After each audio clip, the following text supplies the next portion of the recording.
안녕하십니까 믿음의 형제자매 여러분. 저는 오늘 이 시간에 예수님께서 십자가에 달려 돌아가신 순환 주간의 날짜별 사건들을 여러분과 함께 살펴보는 시간을 갖고자 합니다. 여러분께서 이 내용을 확실하게 깨닫게 되시면 내년 2021년부터 2030년 재림 때까지 어떠한 사건들이 구체적으로 성취가 되는지 확실하게 깨닫게 되실 수 있습니다. 부디 여러분께서 이 내용을 기도하시는 마음으로 살펴보심으로 여러분이 하나님께서 기뻐하시는 빛의 자녀로 부름을 받게 되시기를 기원드립니다. 자, 가장 중요한 성경절은 요한복음 19장 14절과 그리고 요한복음 12장 1절입니다. 이 두 성경절은 짝이 되는 성경절인데 예수님께서 십자가에 고난을 당하신 그 날짜가 6월절의 예비일이다 라고 설명하고 있습니다. 자, 예수님께서는 6월절 양이시기 때문에 아비벌 14일 날 고난을 당하셨습니다. 이 아비벌 14일에 예수님께서 6월절 양으로서 고난을 당하셨는데 레위기서 23장 5절에 가시면 6월절은 바로 14일 저녁부터 시작한다라고 말씀하시고 있습니다. 자, 예수님께서는 오후 3시에 십자가에서 운명하셨습니다. 이 운명하시는 오후 3시가 바로 6월절의 시작입니다. 그리고 예수님께서 십자가에 달리셔서 고난을 당하신 그 날은 바로 6월절의 예비일이다라고 설명하고 있습니다. 쉽게 말해서 6월절 하루 전날이다라고 하는 뜻입니다. 자, 그런데 저희가 요한복음 12장 1절에 가시면 예수님께서 베다니에 오신 날짜는 6월절 엿새 전에 베다니에 오셨다라고 설명하고 있습니다. 이 베단이라고 하는 것은 고난의 집이라고 하는 뜻인데 예수님께서 이 베다니에 오신 날짜는 바로 금요일 아비벌 9일이었습니다. 자, 6월절 예비일이 수요일이었는데 예수님께서 이날 십자가의 고난을 당하셨기 때문에 화요일은 6월절 2일 전, 월요일은 6월절 3일 전, 일요일은 6월절 4일 전, 토요일은 6월절 5일 전, 그러므로 금요일은 6월절 6일 전이라는 것을 저희가 확인하게 되는 것입니다. 자, 그래서 요한복음 19장 14절은 6월절의 예비일, 6월절 하루 전날, 그리고 베다니에 오신 그 날짜는 6월절 엿새 전이라고 말하고 있기 때문에 예수님께서 금요일에 베다니에 오셨다라는 것을 저희가 확인하게 되는 것입니다. 그리고 요한복음 12장 12절에 가면 이튿날에 라고 나옵니다. 예수님께서 베다니에 오시고 그 다음 날에는 예수님께서 나귀를 타고 그리고 예루살렘에 입성하시면서 크게 우셨다라고 기록하고 있습니다. 그리고 이제 일요일에 가면 마가복음 11장 12절에서 이튿날 아침에 라고 나옵니다. 예수님께서 나귀를 타고 입성하신 그 이튿날 아침에 무화과 나무에 열매가 없기 때문에 예수님께서 그 무화과 나무를 저주하시는 내용이 나타나 있습니다. 자, 그래서 이 사건은 일요일의 사건인데요. 지금 세 가지 성경 구절, 하나, 둘, 셋, 넷, 요 네 가지 성경 구절이 가장 핵심적인 이 성경 구절이 되겠습니다. 여러분께서 요 네 가지 성경 구절을 성경에 표시해 놓고 이제 순환 주간을 연구하시면 2021년, 자, 2021년부터 이제 2030년까지 요때까지가 횟수로 말하면 10년인데요. 지금 저희가 하루, 이틀, 3일, 4일, 5일, 6일입니다. 자, 6일에다가 그리고 예수님께서 땅 속에서 3일을 계셨고 그리고 부활하신 날은 그 다음 날이기 때문에 총 10일이 됩니다. 10일. 그래서 지금 요 순환 주간 10일 동안의 사건을 저희가 이해하게 되면 2021년부터 2030년까지 사건들을 저희가 깨닫게 될 수 있습니다. 자, 그러면 다음 장면으로 넘어가겠습니다.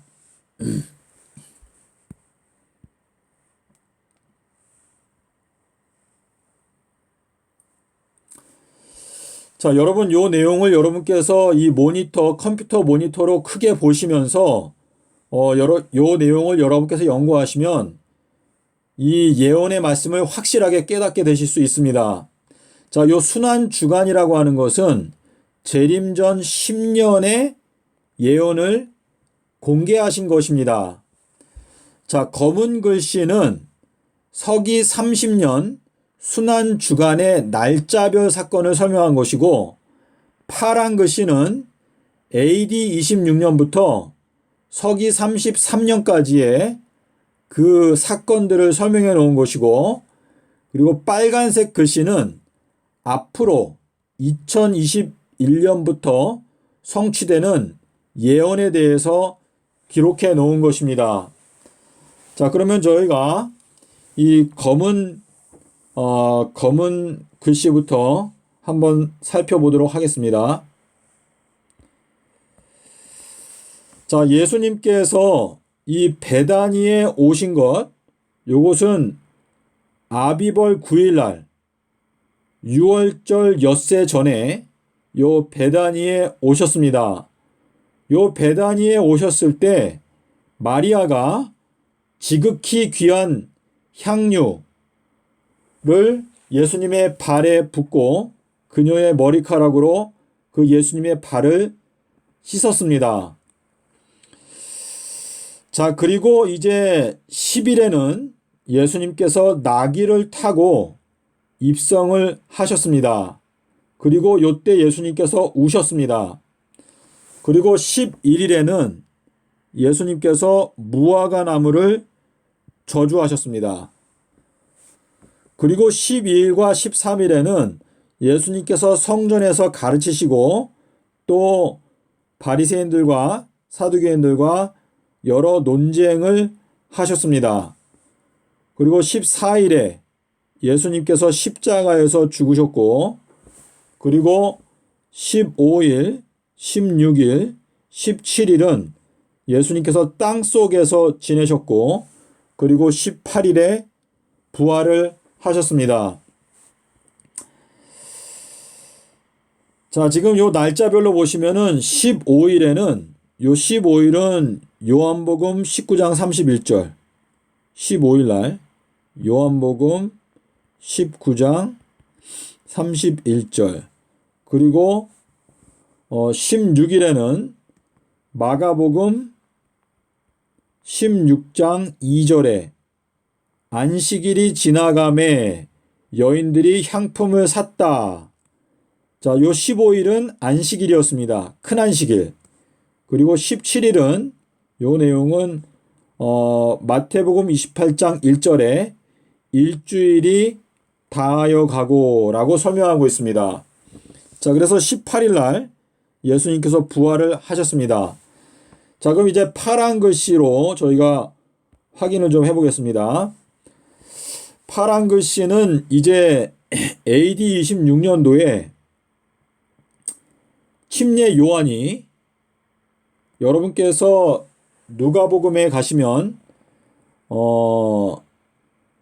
누가복음 3장 1절에 요 내용은 누가복음 3장 1절에 보시면은요, 그 침례 요한이 나타났던 그 해에 여러 역사적, 정치적 배경을 설명하고 있습니다. 그래서 요한이 AD 26년도에 보라, 세상 죄를 지고 가는 하나님의 어린 양이로다 라고 예수님을 소개했습니다. 그리고 AD 27년도에는 예수님께서 공생애를 시작하셨는데, 요 AD 27년도에 공생애를 시작하실 때 여러분께서 요한복음 2장에 가시면은요, 예수님께서 성전 정결을 하셨습니다. 성전 정결. 요 내용을 제가 구절을 여러분께 말씀을 드리고 싶은데요. 잠깐만 기다려 주시면, 요한복음 2장 2장 13절부터 여러분께서 보시면 예수님께서 공생애를 시작하실 때 이 성전 정결, 성전 안에서 장사하는 사람들을 다 내어 쫓으셨는데, 예수님께서 돌아가시던 요 11일에도 돌아가시던 주간이었던 요 11일에도 예수님께서 무화과 나무를 저주하셨을 뿐만 아니라 역시 성전 정결을 또한 하셨습니다. 요 11일에 예수님께서 역시 성전 정결을 하셨습니다.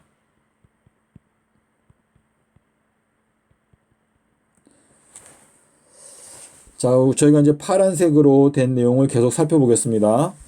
자, 그리고 AD 27년, AD 28년, 그리고 AD 29년, 이렇게 3년 동안 예수님께서 공생애를 하시고 만 3년이 지나가자마자 AD 30년도에 예수님께서 십자가에서 죽으셨습니다. 그리고 예수님은 승천하시고 AD 31년도, 그리고 32년도, 그리고 33년도, 요 기간 동안이 바로 이제 제자들에게 있어서는 핍박의 시간이었고, 초대교회에 대한 핍박의 그러한 시간이 요때 있었습니다. 자, 그러면 이제 빨간색을 저희가 살펴보겠습니다. 자, 빨간색을 보시면 2021년도, 내년이죠. 내년은 예수님께서 베다니에 임재하시는 해가 되겠습니다. 고난의 집에 예수님께서 방문하신다라는 뜻인데, 이 지구가 죄로 말미암아 범죄했고 예수님께서 고난을 당하셨던 곳이 이 지구이기 때문에 2021년도에 예수님께서 베다니에 임재하신다라는 의미가 되겠습니다. 자, 그리고 2022년도는요, 예수님께서 나귀를 타시는 해인데, 이 나귀는 바로 엘리야를 가리킵니다. 엘리야.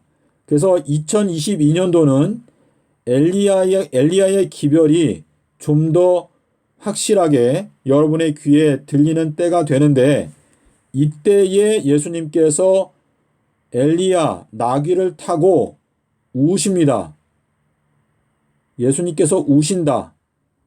예수님께서 우신다라고 하는 요 뜻은 영적 이스라엘에 대한 은혜의 시간이 끝나게 되기 때문에 예수님께서 통곡을 하시는 것입니다.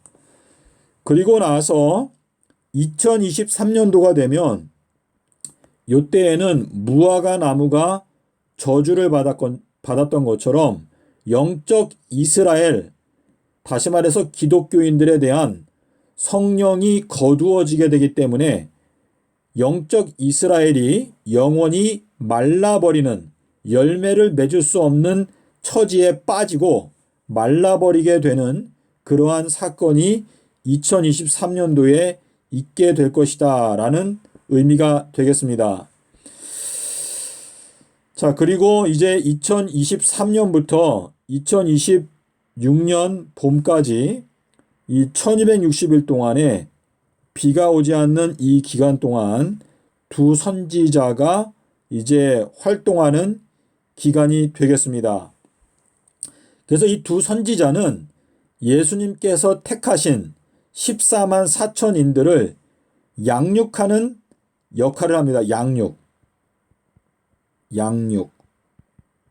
예, 그래서 양육을 하고 그리고 나서 그 사명이 끝나면 두 증인이 무저갱에서 올라오는 짐승에게 죽임을 당하고 3일 반 후에 부활하여 하늘로 승천하게 됩니다. 이 3일 반이라고 하는 것은 예수님의 수요일 십자가 진리를 확실하게 나타내 줄 뿐만 아니라 또한 3년 반 후에 예수님의 재림이 있다는 것을 동시에 나타내 주는 것입니다. 그리고 나서 이제 42달 동안 대환란 기간, 이것이 바로 이 성도들이 핍박을 받는 기간이 되겠습니다. 핍박. 그리고 나서 2030년도에 예수님께서 재림하시게 되는 것입니다. 자, 그래서 제가 여기다 이 빨간색으로 기록해 놨는데요. 2021년도에는 예수님이 베다니에 오신다. 2022년도에는 예수님이 나귀를 타고 통곡하신다. 그리고 2023년도에는 예수님이 무화과 나무를 저주하여 영적 이스라엘이 열매를 맺지 못하게 영원히 말라버리게 된다. 그리고 2026년도에는 인침을 받지 못한 기독교인들이 전부 멸망을 당하게 된다라는 것을 알 수 있고 2030년에는 예수님께서 큰 날 보름날에 재림하신다라는 것을 저희가 알 수 있습니다. 자, 믿음의 형제자매 여러분, 이 내용이요, 여러분께서 곰곰이 생각하시면 예수님께서 이 십자가의 순환 주간을 통해서 앞으로 일어날 장래 일들을 저희들에게 알려주시기 위해서 각각의 날짜에서 예수님께서 어떠한 일이 일어날 것인지를 미리 행동으로, 예언으로 보여주셨습니다.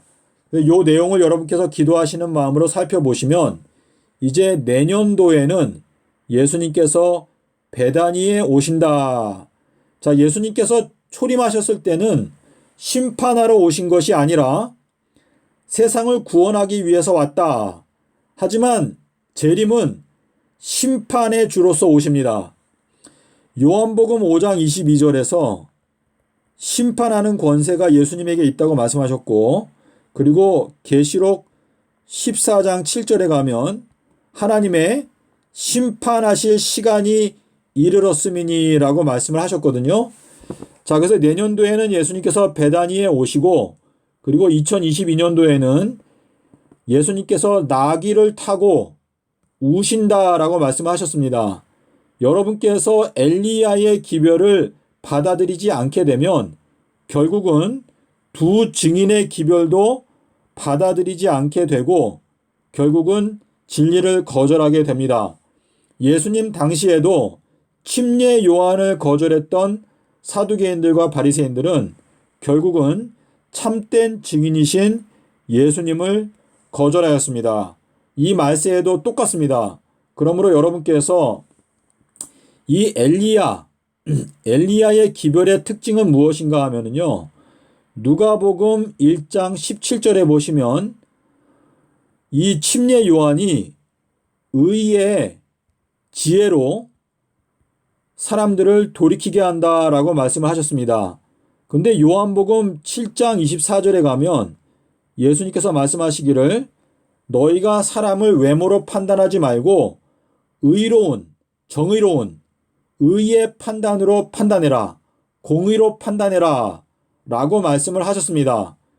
그리고 히브리서 1장 9절에 가면 1장 9절에 여기에 보면은 너가 의를 사랑하였기 때문에 내가 너에게 기름을 부어서 너의 동료 사람들보다 너를 뛰어나게 하겠다라고 약속을 하셨습니다.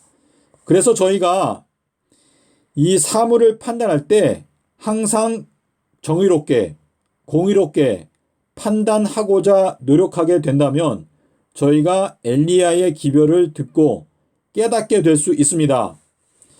자, 여러분, 예수님께서 삼낮 삼밤 땅 속에 있겠다라고 말씀하셨는데 이 말씀을 여러분께서 요한복음 7장 24절의 말씀대로 공의롭게 판단하게 되면 예수님께서 수요일에 죽으시고 일요일에 부활하신 진리를 확실하게 깨닫게 됩니다.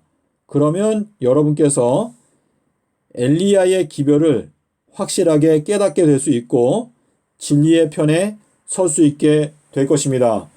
부디 여러분께서 이 도표를 기도하시는 마음으로 살펴보시고 예언의 말씀을 확실히 깨달아서 예수님의 빛의 군사로서 세마포를 입고 예수님을 따르는 여러분과 저가 되었으면 좋겠습니다.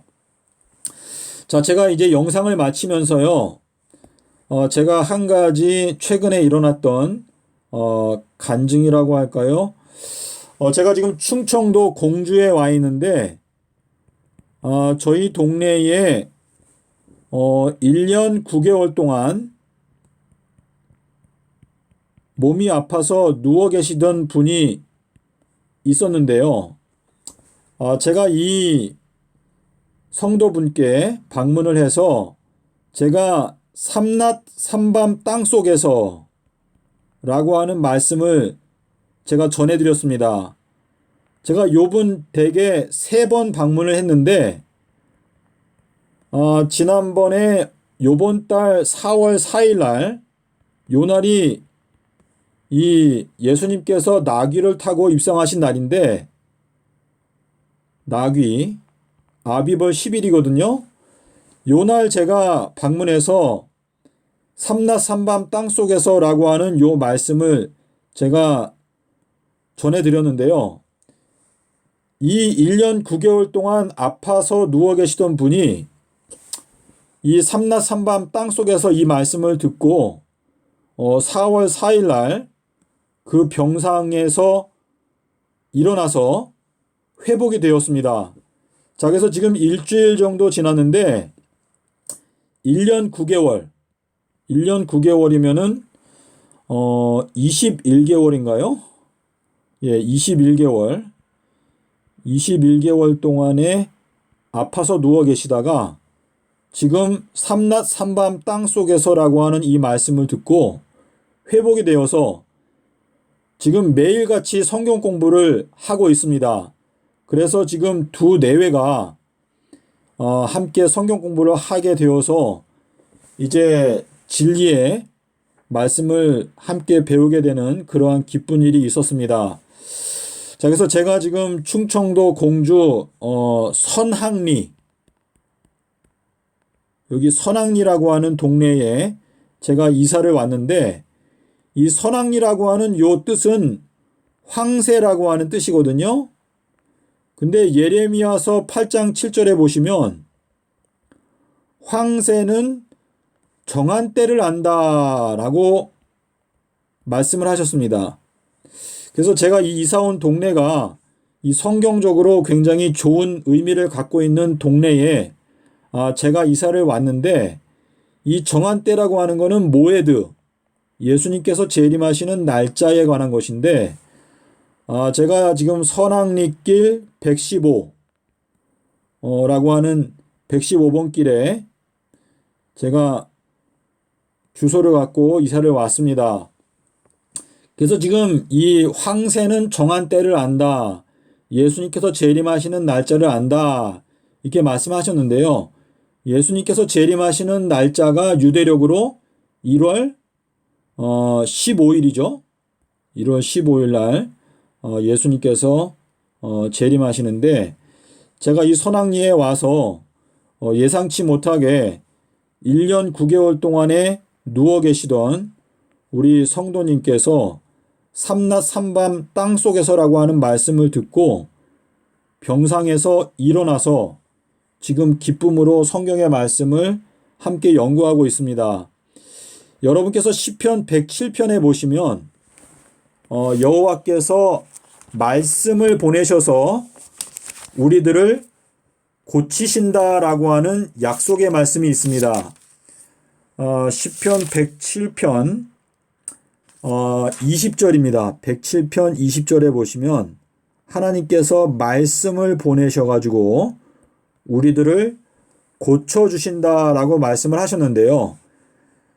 제가 지금 이 21개월 동안 누워서 정말 오랫동안 아파 누워 계시던 분께 삼낮 삼밤 땅속에서라고 하는 이 말씀을 전해드렸을 때 이 말씀에 힘을 얻고 병상에서 일어나시는 그러한 경험을 하였습니다. 부디 여러분께서도 이 예수님의 말씀이 여러분의 마음 가운데 치료하는 능력이 되어서 여러분께서도 영적으로 육적으로 회복되는 하나님의 은혜를 잊게 되시기를 기원드립니다. 제가 지금 이곳에서 이제 주님의 사업을 좀 더 열심히 하기 위해서 여러 가지로 장소를 또 하나님께 기도하고 있고, 또 더 많은 분들이 성경을 연구하고 또 함께 교제할 수 있는 그러한 기회들을 주시기를 제가 기도하고 있습니다. 여러분께서도 이 문제를 위해서 기도해 주시고, 또 여러분께서 혹시 충청도 공주에 오실 수 있는 기회가 있으면 오셔서 함께 기도하면서 주님의 말씀을 연구하고 저희가 이 마지막 시대에 주님께로부터 받는 사명을 깨닫고 주님을 위해서 자원하는 마음으로 헌신하는 놀라운 역사가 일어나게 되기를 제가 기도하고 있습니다. 여러분께서도 기도해 주시고, 제가 지금 이 선악리라고 하는 요 동네가 6.25 전쟁이 났을 때 인민군들이 거의 모든 마을을 다 들어가서 사람들을 학살하고 죽였는데, 이 선악리라고 하는 이 동네는 인민군들이 발견하지 못하고 그냥 지나쳐서 선악리에 살고 있던 사람들은 한 명도 죽지 않았다.